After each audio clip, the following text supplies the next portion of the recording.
got about 8 seconds to go before the 2 o'clock time for question time.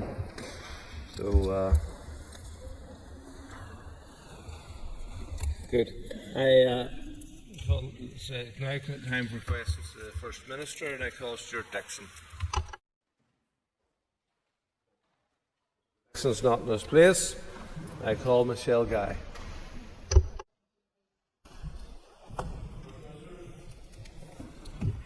The online environment is becoming increasingly unsafe for women and for girls. Online abuse normalises harmful behaviour and can have long-lasting impacts.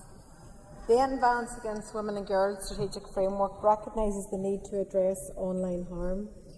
We're continuing to work with partners to address all forms of violence, abuse and harm experienced online. Ofcom has responsibilities for addressing harms to women and girls online, and junior ministers recently met with Ofcom officials to discuss their work and also their ongoing plans to help protect everyone online, including women and girls. A number of social action initiatives have sought to harness the power of social media to change attitudes and to tackle violence against women and girls. This includes the Power to Change campaign, which we jointly launched with the PSNI and the Department of Justice earlier this year. It includes a targeted messaging on social media which urges men and boys to help play their part in effecting a cultural and societal shift. Mrs. Guy. Thank you, Mr. Speaker, and thank you, the First Minister, for the response.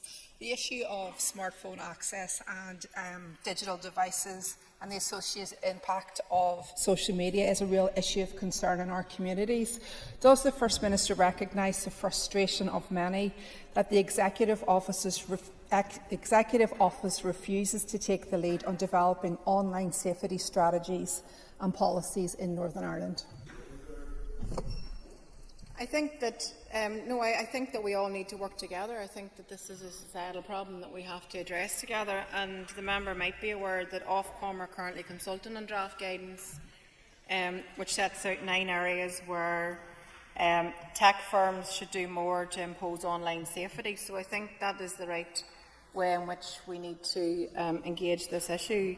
Certainly, as I said, our junior ministers have met with Ofcom just recently where they discussed these very issues. So I suspect we will hear a lot more about that in the coming weeks and months. But certainly I think that the strategy that we have in itself is really, really important to have that in place, and I'm glad that was one of our first strategies that we were able to publish. But certainly the Ofcom draft guidance, I think, is something that we're all going to very much welcome.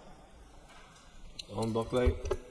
Thank you, Mr. Speaker. At a recent question time, I asked the First Minister that when it comes to safeguarding women and young girls, did she agree with me and the vast majority of women that believe that biological men should not be in women's safe spaces, in particular women's changing rooms? The First Minister did not answer me. So in light of the Supreme Court ruling which said that in terms of sex and gender, it's biological sex that defines a woman, can I ask the First Minister, do you still not answer the question? Is it yes or is it no? And what is your view on the Supreme Court ruling? Well, firstly, I've said to the member before, and I repeat it again, we need to be very sensitive around these issues. These are complex issues, and we need to work our way through the outworking of the Supreme Court ruling. We're all aware of the headline. You yourself have just spoken about it here in this chamber.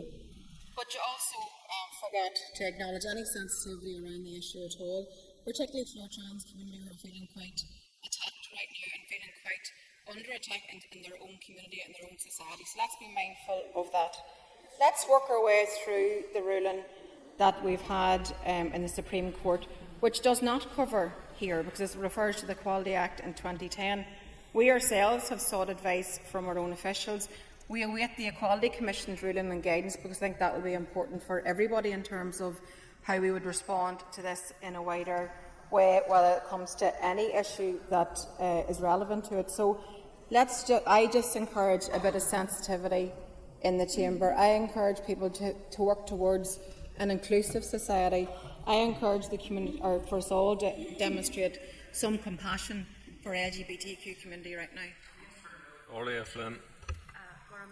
Can call you, and I thank the First Minister for our answers so far. The First Minister will know that this issue of tackling violence against women and girls requires a whole government and whole societal approach, and as such can the First Minister outline how our young people are being engaged with in terms of this process and this strategy? Well, thank you for that, and I think you're absolutely right. It does require that whole of government, whole of society approach if we're going to end the scourge of violence and misogyny towards women and girls, whether that be online, at work, in school or at home. So I think we all have to continue to reach further to do everything that we can, and I think we need to make the space to ensure that, in particular, the voices of our young people are heard, because for young people growing up in today's world, it is a very complex world and things are very different than to even whenever I grew up. So I do very much value the work of our strategy team in terms of working with the Education Authority, the Youth Engagement team over the past 2 years to kind of build that wider societal approach, but to very much listen to and engage with youth panels right across the north in terms of giving them a voice in the work that we develop in terms of trying to respond to this societal issue, which we have. I can say to you that we've also established youth reference groups, and I think that these will be crucially important because they also include the Commissioner for Children and Young People. We've got the Secondary School Student Union, we've got the Youth Forum, we've got Girl Guide in Ulster, we've got a whole raft of young people's groups that are coming together to help shape this, and I think in particular in relation to, the member may have saw the Power to Change campaign. That in itself is very much something that young people got engaged in and actually helped us to devise that work. So collaboration is going to be key. For my part, we'll continue to engage with young people and others out there in terms of amplifying their voices and empowering our young people actually to speak up. So I think it's only by speaking out and highlighting these issues that we can make the difference that we, I'm sure, all agree that we want to see in our society. Cara Hunter. Thank you, First Minister, for your detailed answers so far. Can you confirm whether a review of the 2020 to 2025 online safety strategy is planned? And if so, will you ensure it includes a specific focus on ending violence against women and girls online? And also, First Minister, if you've had any recent conversations with Ofcom on these matters? Yeah, as I've said, actually, our junior ministers just recently, in the last number of weeks, met with Ofcom to chat out the work that they're doing, and in particular the work that they're doing around the strategy going forward. So what does that look like? And we're hoping that, well, Ofcom themselves have set out 3 objectives in terms of what it hopes the draft guidance will achieve, and that is to give providers a detailed and holistic framework for understanding harms to women and girls online. So this is very much geared towards those service online providers, to set out practical and ambitious steps that providers can take to secure women's and girls' safety online, and then to encourage service providers to take action to achieve a safer online for women and girls. So they have set out 9 actions, which essentially says to technology firms, this is what you must do, and then we all can hold them to account. But they intend to publish that guidance by the end of this year, and then to publish an assessment of how the providers are responding to these recommendations, and they're going to do that in the first half of 2027, so about 18 months into the publication, and hopefully we'll start to see positive changes in terms of what we see then. Ms Hunter just asked a question, and during the First Minister's response, 2 members walked across the front of Ms Hunter whenever the First Minister was replying, and that is not protocol in this House. So I just encourage members, if they're coming in late, to try and observe that, that you don't walk across the front of 2 people whenever they're in an engagement in that respect. I call Diane Forsyth. 3, please, Mr. Speaker. The reform and transformation of our public services is an executive priority as laid out in the programme for government. the voluntary and community sector is obviously a key partner in helping to address the challenges facing our public services here. Our officials regularly engage with the sector in the planning and delivery of our priorities, and we also would expect that other departments would do likewise. We have also been very clear that we want to achieve delivery. To achieve what that will require collaboration with our stakeholders, our key stakeholders, including the community and voluntary sector, who have a vital role to play in all of the work that we drive forward. Ms. Forsyth. Thank you, Mr. Speaker, and as the Chair of the All-Party Group on Voluntary Community Sector, I welcome the First Minister's recognition of the value. But as we move forward to public sector transformation pieces, I would ask the Minister, will there be an attempt to quantify some of the return on investment from some of our voluntary community sector organisations? For example, recently in Public Accounts Committee, we had external specific examples of how a small amount of funding to them has significant value in terms of outcomes reducing adult reoffending. But no specific conversations in relation to that measurement piece, but I do think it makes good sense. I think that as we move forward to establish our delivery, having established our delivery unit, and we move to transform public services, then we have to open our eyes to the things that work very well in society. From my experience, and sounds like it from your own, also the community and voluntary sector do provide services that if it was brought back into within the control of departments, it would cost an awful lot more. So I think if we can find ways to ensure that we, I suppose, properly capture what they do for what we invest, and then perhaps ramp that up where it works best. So certainly I can take that away, and we can discuss that as part of our delivery unit work as we advance that even further. And I thank the First Minister for her responses so far. Can I ask the First Minister to detail her thoughts on the benefits of community and voluntary sector partnering with government in delivering services that support and that build communities? Yeah, I mean, I think, as I said, I think that we all and all of our constituencies can attest to the value of the community and voluntary sector, and very much so that they're the lifeblood of our local communities, and the work that they do on the ground on a day-to-day basis really makes a difference to people's lives. So I would absolutely concur in terms of commending the work of our community and voluntary sector. I see it every day on my own constituency. I see what's being done at a very local level, whether that be the GAA, the local sporting organisations, whether that be the local community groups, local residents associations, so many charities out there, senior citizens groups, those that work with our migrant and newcomer communities. There's just so much to be appreciative of in our society, and I think all of that helps to build a better and wholesome society for us all. So I think in looking forward, and particularly given the challenging fiscal climate that we face, we need to continue to learn from what works well, actually, and replicate it and do more of it, and actually work in tandem, as I say, with our community and voluntary sector into how we can better design public services, and that's a conversation which I'm certainly up for having. Paula Bradshaw. First Minister, for your answers so far on this issue. I very much agree with the sentiments that you have raised in responding to this question today. I suppose one of the issues that we all hear from the community and voluntary sector is the issue around sustainability and funding pressures, and I'm wondering what role you can play as First Minister in terms of ensuring their continued delivery into the future. Thank you. Minister.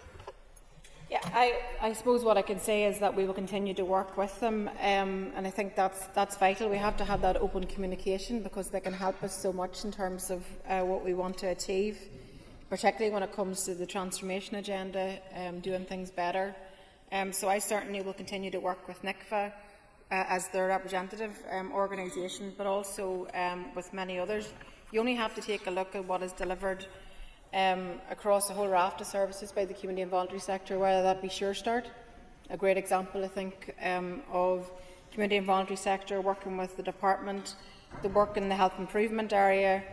Even within our own department, we have brought forward a pilot programme which actually is about collaboration, test and learn pilots, which are exploring how we can better place collaborative working between government departments and the community and voluntary sector. And if that's something, that model that we test and works, then it's something that I would like us to pick up and run with. So I think there's an openness on our part to engage and to continue to listen to those that are providing services on the ground, because ultimately at the end of the day I think they're best placed actually to give us advice as to how things are working or not. Thank you, Mr. Speaker. First Minister, you mentioned the Reform and Transformation Unit. We haven't heard that much about the detail of its working. Has it been set up, and when will the House have a detailed update on its work? Sir. So it's not just one area of work. We've identified a whole range of areas of work. So I can tell you that we have our public sector transformation board. So that's already established. It's a non-statutory and independent body whose primary role is going to be to advise and make recommendations on how to utilise funding which has been ring-fenced for transformation. We've got a sustainability plan which has been agreed by the executive. We have just recently, as part of the reform package, Minister O'Dowd had announced the 129 million for 6 transformation projects, and we're hoping to make more announcements on that actually very, very soon. We have established the delivery unit then also within our own department. So you can see there's a whole raft of a transformation package and reform package that will, which I think will make our dividends over the weeks and months ahead. And then in addition to that, the work around AI, how that can be used and harnessed more, is another area in which we are focused on as well. Kelly. Question 4, please. First Minister. With your permission, Mr. Speaker, Junior Minister Riley will answer this question. We know the significant and positive impact the current Urban Villages programme has had in communities working through successful delivery of the remaining capital projects, which will increase access to shared space facilities and continue to promote integration across the 5 urban village areas and beyond. We have set out the strategic direction for urban villages, which includes completing the current urban villages plan and securing the sustainability of capital projects by supporting these community organisations taking forward large capital projects. Mr. Kelly. Thank you, and my thanks to the Junior Minister for her answer. And just to welcome the Holy Cross Boys School Council and their teachers who are up in the public gallery at the moment, before moving on. In terms of looking forward, can the Minister detail the criteria to be part of Phase 2 of the Urban Villages programme? Yes, Carmel, I thank the member for that question, and can I also echo his very welcome to the school above. So yes, as we come to the end of Phase 1 of the Urban Villages initiative, it is worth reflecting that this project has supported a range of community-led, cross-cutting and capital projects that have made a real difference to improving good relations. Along with Junior Minister Cameron, we have visited many of these projects, and I know that the member has been supportive of this work in his constituency of North Belfast. It's also worth noting that to date the Urban Villages has delivered approximately 50 million of capital and 15 million revenue investment to date, with over 58 capital projects that are now completed and over 417,000 users, 1,800 programmes, activities and training courses delivered, and 923 construction and administrative jobs have been created. In terms of looking to the future, we're planning for a future Urban Villages programme, which includes joined-up delivery between departments that will enhance the linkages Urban Villages has made in supporting ministerial priorities. We've also established a working group to take forward the development of Phase 2 of Urban Villages, which includes establishing the criteria for the future programme. And as I've said, once the criteria has been agreed, we will of course come and update members on that. John Dodds. Mr. Speaker, question number 5, please. Minister. With your permission, I will answer question 5 and 13 together. The announcements made by the US administration on the 2nd of April set significant tariffs on goods entering the US market from over 60 countries, including 20% tariffs on EU goods and 10% on UK goods. While President Trump has since announced a 90-day pause, 4 countries hit by higher US tariffs, the measures have sent shockwaves through the international economy, creating concern and a lot of uncertainty for businesses and for governments worldwide. We have focused on building a globally competitive and outwardly focused economy. The US is an important trading partner for us. In 2024 alone, we exported 1.7 billion of goods to the US and imported 0.75 billion imported 0.7 billion. Any actions that create barriers to trade with this significant market are obviously always going to be unwelcome. So we've been working closely with our Economy Minister to understand what those announcements mean here for businesses. But as international trade is a reserved issue, we continue to engage at both a political level and official level to ensure that our economy and businesses here are protected as far as is possible, and we continue to engage with the Irish Government also. Mrs. Dodds. Mr. Speaker, and thank you, First Minister, for your answer. However, it was a very general answer. Could I ask specifically, should President Trump reimpose those tariffs? Northern Ireland will obviously be hugely disadvantaged being in the single market for goods and having to apply the EU Customs Code, and therefore liable to pay duty on US goods coming into Northern Ireland. What specific measures have you suggested to the UK Government that they might employ in order to protect Northern Ireland?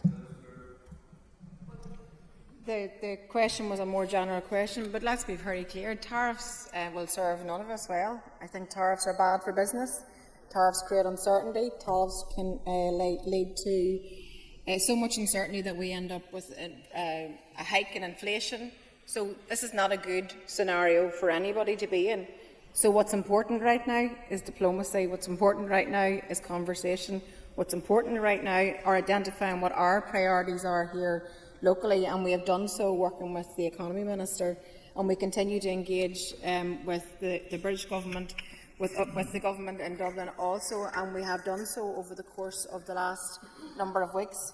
Unfortunately for us at this moment in time, international trade is still a reserved issue, so therefore we need to continue to engage with Jonathan Reynolds, the Minister for State for Business and Trade, and work out a strategy as far as possible. But to be very clear to yourself, the Economy Minister has advised that she has set out 5 key asks in terms of our own circumstance here, because we have a particular circumstance that needs to be recognised. And we've made that point that whenever it comes to these discussions, because we're going to go back to this after this 90-day pause comes to an end, whenever they get back around the conversations and the lead up to that period, that we have asked that they keep our unique circumstances in mind. So that is to the fore of all the conversations that are had, and we've made that case to both the British Government and the Irish Government, and that's in relation to any negotiation around what might happen next. It's also in relation to any countermeasure that may be brought forward. We've also asked, or Kiva has also asked, for the Government to act in concert and to minimise any divergence between Britain and the EU. She's asked to provide a properly resourced advice service for our local businesses, because there's so much uncertainty and people are anxious. They need to understand how the tariffs affect them. I know that she's also held a round table with businesses here to understand the implications and to advance that conversation with the governments as well. And the fourth thing is to improve existing trading initiatives, such as the reimbursement scheme and the waiver schemes. Your 2 minutes is up. Okay. And that we bring forward an economic package that protects our international competitiveness. I call Cathal Boyle. Or Morgan can't quite. Apologies, Robbie Butler first. Let you off that one, Mr. Speaker. Thank you very much. Thank the First Minister for her answer so far. The Minister, I'm sure, will agree with me that businesses have had to bear the pressures of through the Windsor framework of Brexit, and in terms of getting their duties paid back through the HMRC reimbursement scheme and the customs waiver scheme. The Secretary of State has outlined that that might be the recourse for businesses if the tariffs do apply here in Northern Ireland. Would the Minister agree with me that this is not a good nor useful tool to use, that businesses without money for up to 3 months are put under undue pressure, and has the Executive Office been involved in any conversations in that regard? Minister. Yeah, this is something that the Economy Minister also has raised with their counterpart, because if we find ourselves in a position, and we don't know if that's where this is going to end, but if we find ourselves in a position at the end of this where you have to apply for the reimbursement, for example, it needs to be simplified.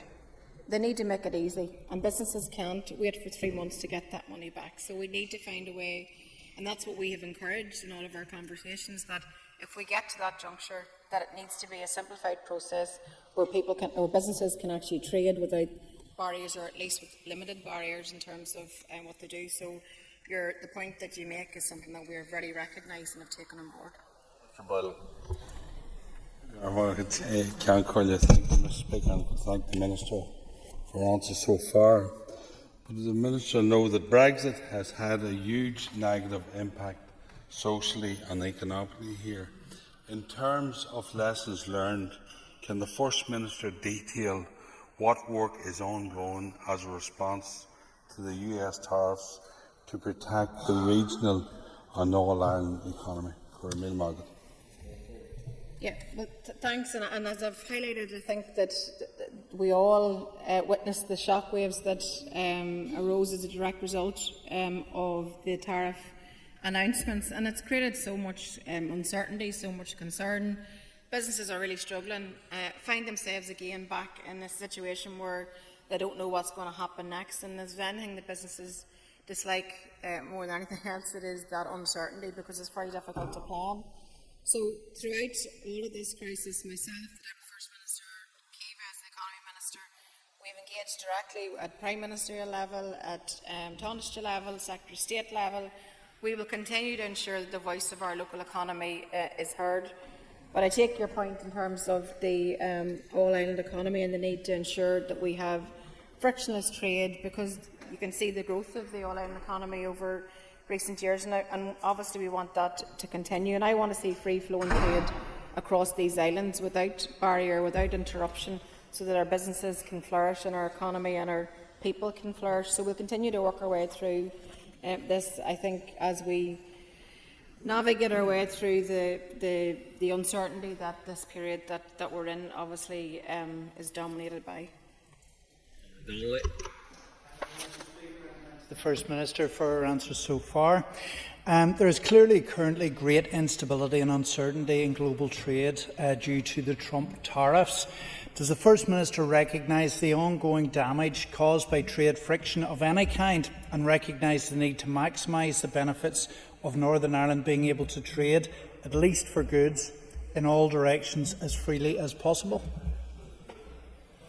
When we have made, and I agree with you absolutely, and I think we all should work towards a situation where there are no barriers to trade across these islands, on this island, between our islands. I think that is where we should all aim to be. But we've had to highlight, and we have highlighted in every meeting that we've had, in every conversation that we've had, and we have an opportunity to do so again, actually, over the course of May, when we'll have a bilateral again with Keir Starmer. I can't remember the title of the meeting. That's what I was reaching for.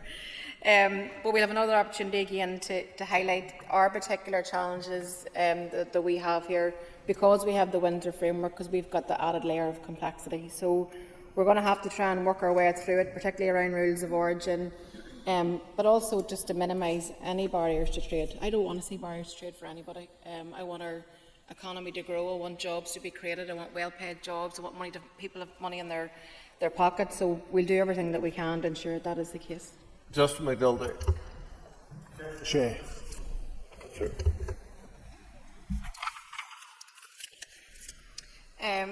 There is no joint agreement on this issue. Mr. McNulty. First Minister, you have been highly vocal in public about the goal of achieving Irish unity, and yet with your hands on the levers of power in the north, you have taken very few, if any, tangible steps towards formally advancing preparations for unity. The Irish Government, through the Shared Island units, have pumped in billions of euros towards uplifting and uniting communities north and south. Why, in power, are you treading water on Irish unity at the Citizens' Assembly? Why has there been such a gap between your words in public and your actions in government? I think it's more of a question of why are you so surprised that there's not an agreement in this office on this issue? I mean, it's no secret to anybody that I'm an Irish Republican who wants to unite the people of this island. It's also no secret to anybody that the Deputy First Minister is a unionist who wants to maintain the link with the union. Therefore adds the complexity to the office that we inhabit. However, I have my own personal views on the issue of constitutional change. I think that we will all be better served by Irish unity. I think we will all be better served with uniting the people of this island and ending the divisions of the past and creating a more inclusive society and a more prosperous economy. And I would encourage the member to use your energy to work with me to achieve that, as opposed to trying to pick silly points that are very far from reality, because there won't be an agreement in this office on this issue.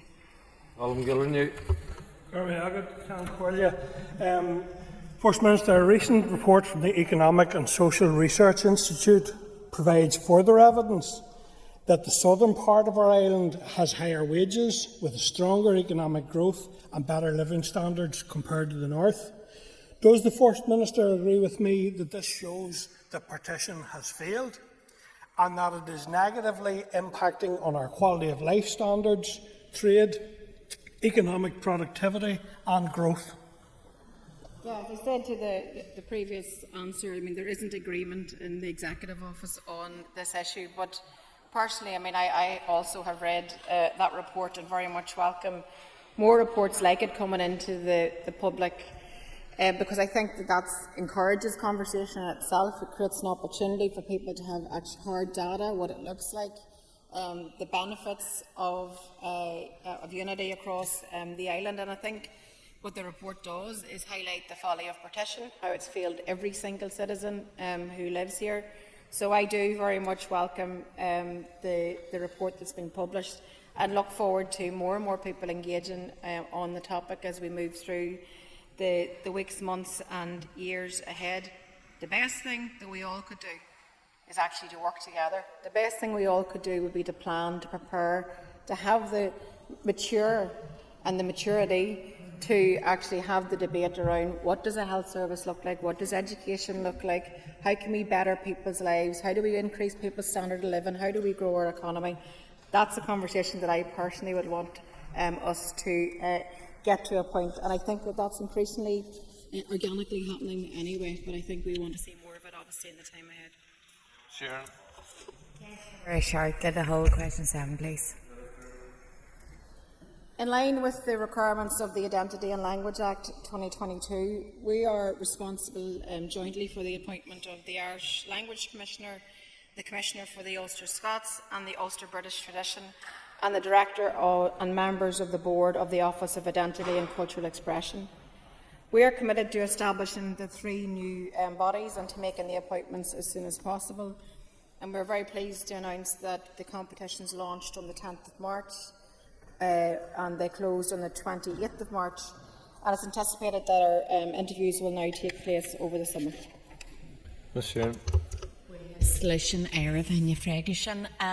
First Minister, could you provide an update as to the current position for each appointment as per the Act? Minister. Yeah, as I said, the competitions to recruit the commissioners launched on the 10th of March and closed on the 28th, and I'm pleased to say that the 2 of the panels have already completed their sift of applications back on the 11th of April, and that's for the Irish Language Commissioner, and the 16th of April for the Ulster Scots and British Tradition Commissioner, with the first panel for the Office of Identity and Cultural Expression going to complete on the 9th of May. So we're making good progress. I know that the Irish Language Proficiency Assessment is planned to take place on the 6th of May, and it's anticipated that the presentation and interview stage will be carried out on the 20th of June.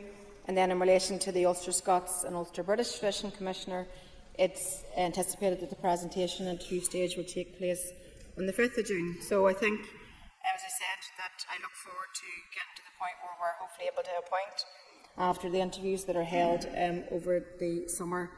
It's taken a bit of time to get here, but I'm glad that we are at this juncture. That concludes the questions to the Minister. We now move to the oral questions to the First and Deputy First Minister's Office, and I call Matthew O'Toole. Speaker, First Minister, you and your ministerial colleagues have been persistent even in blaming austerity, understandably, for constraints on public spending, right down to small sums of money. Your colleague, the Infrastructure Minister, said the £5,000 pedestrianisation of Hill Street couldn't happen because of austerity. In that context, are you comfortable with your colleagues spending tens of thousands of pounds on five-star hotels? And First Minister, have you, since you've been in this role, stayed in a five-star hotel at taxpayer expense? Minister. So I think a more general point to make is that, well, 2 points I would make in relation to what you've just said. Firstly, austerity is a real thing. Austerity has happened. Yeah, I know you do. That's why you signed up to the letter that we all sent collectively to the British Government when we first formed the executive. Austerity has hurt us bad, and we are dealing with a very difficult financial climate as a direct result of it, and continue to do so under this new Labour government also. When it comes to public money, people should always be very, very prudent with public money, and everything needs to be value for money and needs to be proofed, and you need to be able to stand over every decision that is taken. I do not seek out five-star hotels. I do not seek out to waste public money. O'Toole. You may not seek it out, First Minister, but we do know that your colleague, the former Economy and Finance Minister, Conor Murphy, stayed in the Fullerton Hotel in Singapore, which says on its website that it reflects the full-blown colonial confidence of its builders. It cost more than £6,000 for him to stay there, much more than the cost of pedestrianising Hill Street. We all agree that austerity was bad, First Minister, but I ask you a specific question. Are you comfortable with your ministerial colleagues staying in five-star hotels? And have you stayed in a five-star hotel at taxpayer expense since you've been in this role? It's quite a straightforward question. I have no idea of what star of a hotel I've stayed in. I don't interfere with any of that business. Somebody in our office will do the logistics, and that's fine. But what I will say is that I am very conscious of being prudent with public money. And when ministers have a job to do, and they have a job to do, to travel the world, to sell our wares, to create investment here. But I do think that it's important that we don't just reach for the headline. But you're absolutely right. Value for money should be top of the agenda. That's certainly a principle that I adhere to on any of the travel that I make. And I only travel with an objective, which is to better this place, to better people's lives, to increase opportunities for investment, to create jobs, and ensure that we drum up business to tell people that we're very much open for business. And I think that that's important, but I absolutely can concur. Value for money all day long. Owen Tennyson. Thank you, Mr. Speaker. First Minister, you'll be aware that on Easter Monday we saw disgraceful scenes whereby those linked to dissident republicanism groomed young people into violent attacks on the PSNI. Can I ask you to join me in condemning that behaviour? I absolutely can. Absolutely disgraceful. They should not, dissident Republicans or any group should not exist. They should leave the stage. We're here because we're trying to build a shared society, an inclusive society. I know that's the work that we're all committed to. And I think the scenes that we witnessed in Derry were an absolute disgrace. Tennyson. I thank the First Minister for that answer. First Minister, given what we have seen over the last week and the role of dissident Republicans in that activity, do you stand by your support for the UK and Irish government's interlocutor who we're appointing to engage with those very organisations? Minister. I have not pledged support for anybody's interlocutor. I have acknowledged that they are moving to that juncture. What I've been very clear in saying that these groups should not exist. They should not be given financial reward to leave the stage. They should just cease to exist. People shouldn't be engaging them on that basis. But the Irish Government and the British Government will have to stand over any interlocutor they appoint. I certainly won't have any hand in part in it. Donny Donnelly. Speaker, and thanks to the First Minister for her answer so far. I'd just like to ask the First Minister for an update on how work to tackle paramilitarism intersects with the work to promote good relations. Minister. I think they're two of the same thing, I think, for sure, because I think that the conversation we just had around the fact that paramilitaries actually still exist isn't acceptable, and everybody should use their office, their elected office, to call it out for what it is and actually tell them to, to desist. I think that if we're going to build a more inclusive society, then we have to continue to work at that. And I'm struck, just given the day that's in it, the commentary that we referred to earlier of Pope Francis, in terms of the fact that remarking that we have achieved so much in 25 years, but we still have a journey to go, and that process, our peace, is an ongoing process. I'm committed to doing that through our good relations work, through our ending violence against women and girls, through ending and tackling paramilitarism. All these things are interlinked, and to look at them in silos would do a disservice to our community. Mr. Donnelly. Minister, for that answer. First Minister, we have seen another recent example in Lisburn, as well as examples in the last few years, outside new housing developments in places as far afield as Antrim and Dungannon, of flags and symbols being intentionally used to intimidate local residents. What steps are being taken to end such intimidation and enable people to live free of territory marking in this way? Yeah, can I concur with you in terms of calling those people out that are responsible for intimidating communities and actually trying to claim space within communities and by erecting flags and symbols and emblem, and I think that isn't acceptable, and and I can certainly say to you that I am determined to build a better future for everybody here, and that includes tackling some of these issues that have not been tackled to date. I know there's a difference in terms of perhaps approach in terms of what has been done before with the FICT report, but we now have an opportunity with it being looked at in the round with the other areas of work to actually maybe advance this and do something about it in terms of what comes next. So I look forward to engaging with you actually on this topic as we move forward. Declan Kearney. John Corlia, agus mwy has leis yn Chiadara a socht the Ragri Hagishaw. First Minister, earlier this month in Philadelphia, Ir Taoiseach, former Taoiseach Leo Varadkar, made a speech in which he reiterated his very strong view that it is now time to move from Irish unity as an aspiration to Irish unity as a political and policy objective for an Irish government, and he called on us all to look to Irish unity as the defining challenge of our generation. What are your views on that intervention? Mr.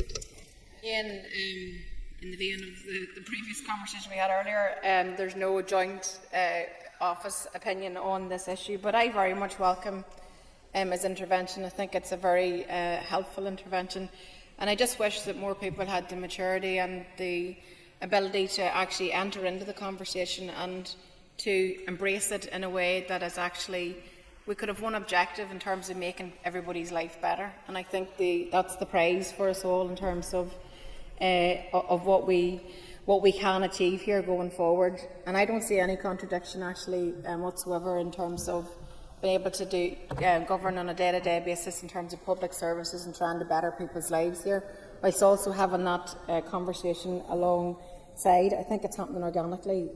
So I think for me it's about much more than sticking the north onto the south. For me it's about unity of people, and for me it's about building a better future for everybody. Mr. Kearney. Agus lema chushan a Chiadara. And I'm very sensitive to the fact that there is a divergence in thinking in relation to the issues relating to the constitutional future of our island within your office. But nevertheless, do you agree that it is now time for the British Secretary of State to set definitive criteria for the calling of a unity referendum? And do you agree that this British government should commence a conversation with the Irish government in relation to setting out the transition for Irish reunification? Yes, I mean, again, personal view, I think that it is the time to prepare, to plan, to engage, to have the conversations. And I think that this is work that clearly both governments as co-guarantors of the agreement need to put their minds to. And certainly I would like to have a more formal process where we are all able to engage around what this potential is, and I believe there is huge potential. That's why I think it's time for a Citizens' Assembly to be called. I think it's absolutely time for the Irish Government to begin that planning and preparation. And I think that, certainly my ambition for the people of this island is an island that is both inclusive, that's welcoming, where people can, have their views respected, their identity respected. There's a lot of continuity in the Good Friday Agreement because it's an international agreement that we carry through, so identity is very much protected. So I absolutely think that it's time to build a better future for everybody that calls this place home, and I would encourage both the Irish Government and the British Government, with responsibility in particular in relation to the criteria, to be fulsome and come forward with plans so that we all can understand what it is that we are working to. Orla Flynn. Thank you, Concordia. First Minister, earlier today the Economy Minister, Kiva Archibald, announced her Good Jobs Employment Rights Bill. Can you give us your assessment of this announcement, please? Minister.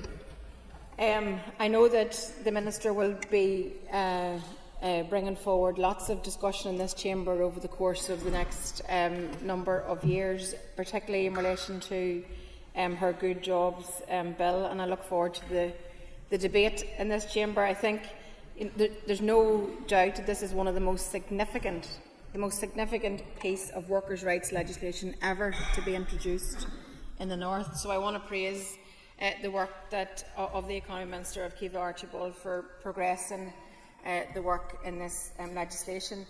Key parts of that legislation itself will include paid leave for parents whose newborn is admitted to neonatal care. That's compassionate legislation in my mind. Ending zero-hour contracts, introducing the right to disconnect from work, stronger rights for trade unions and their members. And I think that these proposals and others will really genuinely put money into workers' and families' pockets. It will strengthen their rights, it will support their families, and it will empower trade unions. So I think, as well as benefiting the individual worker, which is ultimately, obviously, what it's all about, it's also going to really benefit our business community also, and the wider economy to thrive. This, to me, is in essence what it's all about. It's about politics making a difference in people's lives. And today, I think Kiva's Archibald, the Economy Minister's statement that she'll make, is certainly one that will be a huge positive step in demonstrating our commitment to delivering for workers, families and communities. Before I call Ms Flynn for supplementary, I would say it's more appropriate to question the Minister who's responsible at a later point, but go ahead for your supplementary. Okay. Thanks very much, Mr Speaker. Will the First Minister commit to working with all Ministers and the Executive to try and progress this legislation as quickly as possible?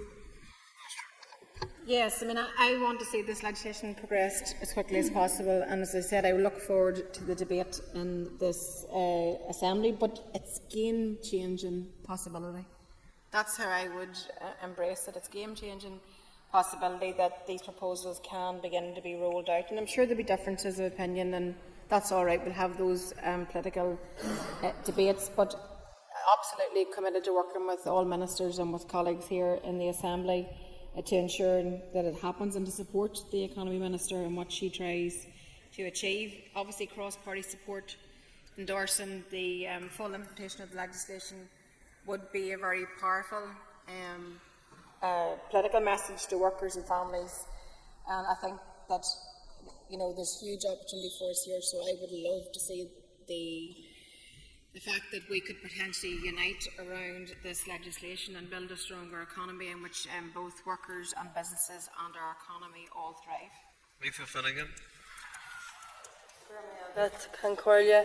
First Minister, earlier this month the Court of Appeal ruled that the British Government's refusal to hold a public inquiry into the killing of Sean Brown, who was abducted and shot dead by loyalists in 1997, is unlawful. Does she agree with me that there should be no more delays in establishing a public inquiry into Sean Brown's murder? First Minister. Yeah, thank you for that. And I've been at Bridie's side and will continue to be at the family's side. And I think that she herself is such a strong woman who's held herself with grace and with courage and with dignity, and stood outside the court early this month, and she made that direct plea to the British Government to not have her to travel to London. So I think that no matter how you look at it, the Lord Chief Justice Keegan has been clear. The decision to refuse a public inquiry cannot stand, and it's unlawful, and it's in breach of Article 2 obligations. So the British Government needs to get on and grant the public inquiry. 5 times the legal system has said that this needs to happen. The Brown family have waited for far too long. It is time for them to have truth and justice and accountability, and they should not have to, and particularly Bridie, at her age, should not have to endure the indignity and the insult of further delays and appeals to the legal process, because the British Government are burying their head in the sand and ignoring the reality of the fact that the courts have said that the family are entitled to have to ensure that they have the public inquiry. That's one again. What is the First Minister's view on recent engagements between the Irish and British Government on the issue of legacy? First Minister. Well, I think the recent meeting that there was of the British-Irish Intergovernmental Conference over the course of last week, I welcome the fact that legacy was on the agenda. It's very much for the two governments to work together on this area. And I think the fact that there was their joint commitment to establishing legacy institutions which are fully human rights compliant and within the parameters of the Stormont House Agreement 2014 is something that I welcome. But as we know that the legacy framework was endorsed back in 2014, the Stormont House Agreement, that is where we have the basis in which to move forward. So I want to work with both governments. I want to resolve outstanding issues. I want to ensure that all families out there get access to truth and justice. And I think that what's crucially important is that whatever is brought forward over the course of the weeks ahead, it has to command the confidence of families, because that's what this is about. It's about families, it's about loved ones, it's about grief, it's about healing, it's about truth and justice. And the only way that we'll be able to move forward in a way that commands their confidence is if we actually have Article 2 compliant frameworks, and that we have something that will actually command their confidence. Members take their ease, and we move to the next line of question, which is to the Minister for Infrastructure.